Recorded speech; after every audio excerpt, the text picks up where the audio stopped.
teil võib olla selline vaade, et täitsa mõnus ja kevadine ilm, aga teades seda Eesti ilma, siis on niimoodi, et on +1 kraadi, aga tegelikult kaugele, natuke kaugele.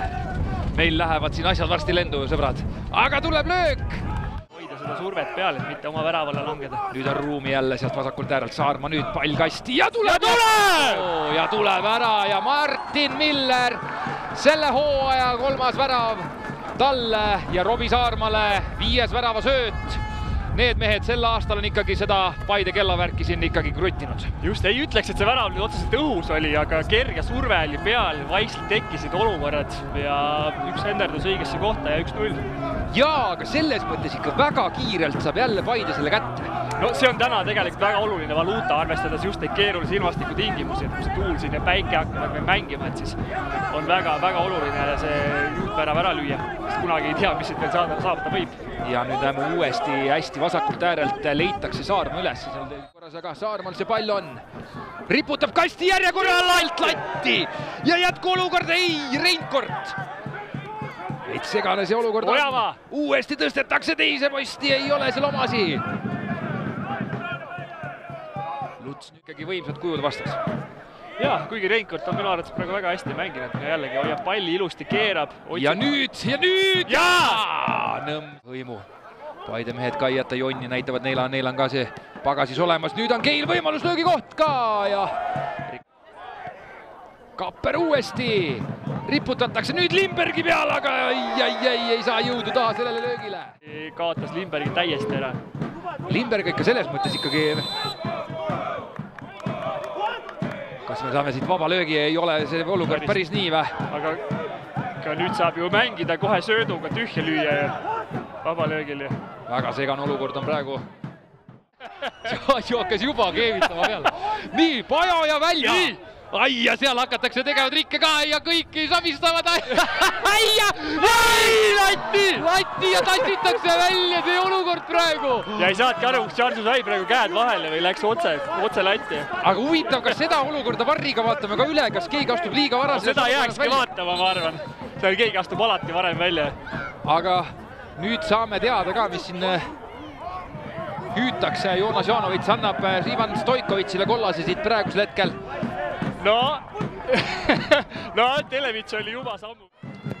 Ja tuleb pall kasti. Sild läheb tegema ajalugu, aga lööb selle palli otse Türile praegu ära meil siit Paidest. Suluseisu piiri peal tundub olevat. Kapper võtab nii ette. Ja Keil on punane. Keil on koju minek. Ja Keil. Kõik. Ja Keil läheb koju ära siit praegu. Punane kaart siis sellele mehele, teine kollane selle esimese poole ja lõpuks tuleb. Väga loll otsus lihtsalt jäi praegu momendi hiljaks ja läks seda jalga välja sirutama, et vaatame uuesti siin korruselt. Kapperit väga hea töö. Ja hästi Kapper. Kogenud Kapper võtab selles olukorras maksimumi välja. Muhamed Kei, kellest oleme tänasel päeval rääkinud kiidusõnu, saab siit teise kollase ja ütleme niimoodi, päris Senegali ta tagasi minema ei pea. Aga praegusel hetkel peab ikkagi palliplatsilt lahkuma. Just, et tegelikult... Hästi Saarma saab lükata ja tahab lüüa ka, aga see läheb üle. Kapper päris kõvasti pahandust teinud seal vasakul on ja tuleb kasti ja löögiga ta on. Kindlalt mängu selle jaoks, et sealt paremalt äärelt mingid olukorrad tekib, aga seal on Virgo Vallik kastis ja see on löögi koht. Ja Rikos setist latti ja sealt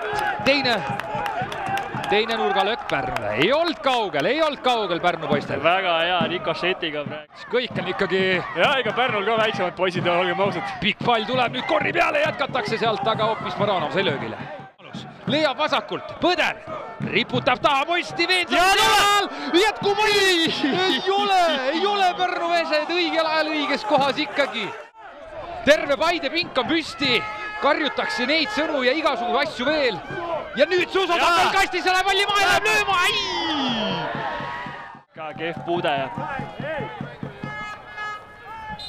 Ja siin ta on. Paide kannatas, mis ta kannatas, aga kätte nad said. Jah, see on peamine, et 3 punkti vahet pole. Oli raske, tundus võib-olla. No nii, meieni on jõudnud Pärnu Vapruse mängija Henri Välja. Täna siis selline skoor 1-0 ja mängisite terve teise poolaja nii-öelda 10 mehe vastu. Kas täna võib öelda, et jääb väike mõru maik ka ikkagi suhu?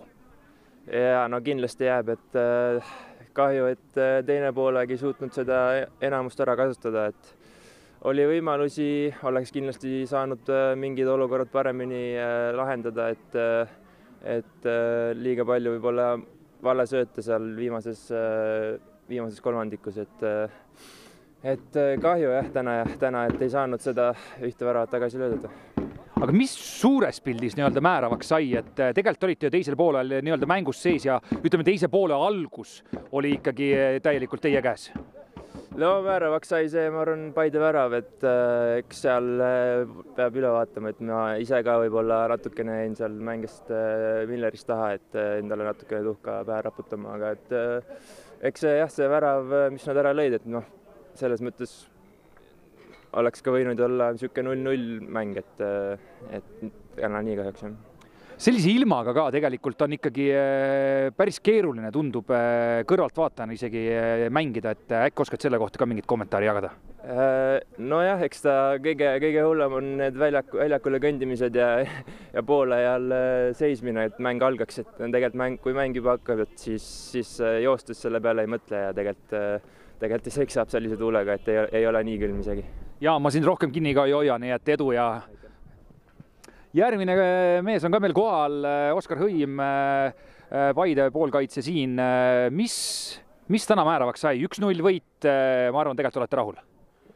Ei, kindlasti oleme rahul, et vähemuse mängisime terve teise poole, kannatasime palju, aga kõik tegid oma töö maksimalt ära ja ma arvan, tänu sellele me ka mängu võitsime. Mis selle poolajal peatreener Ivan Stoikovitš teile ütles, sellepärast te teadsite, et tuleb ette teine poolaeg, kus te olete vähemuses? Me teadsime, et tuleb raske, kõik peavad maksimumidest andma ja seda me ka tegime ja seda ka treener meile ütles. Ma küsin selle ilma kohta ka, ma ei taha sind kaua kinni hoida, seepärast päris jahe on siin väljas. Kuidas selle tuulega nagu mängida on, kui on ikkagi kaks mängu järjest, meil on olnud ikkagi päris kõva tuul siin Paides? Ei, kindlasti, et see peatab meil pikapalli mängimise selles suhtes, aga selle taha ei saa pugeda ja tuleb oma mängu mängida ja sellise ilmaga oleme 2 võitu võitu, nii et ma arvan, et ei ole mingit probleemi. Suures pildis on Paide seda hooaega päris hästi alustanud, 5 võitu, 1 kaotus, see mõru kaotus Narva Transi vastu. Kas suures pildis meeskond ise on hetkeolukorraga rahul? No peale seda kaotust oleme väga rahul, et tuleb jätkata samas vaimus ja lähme võtame järgmist 3 punkti ära. Edu edasi!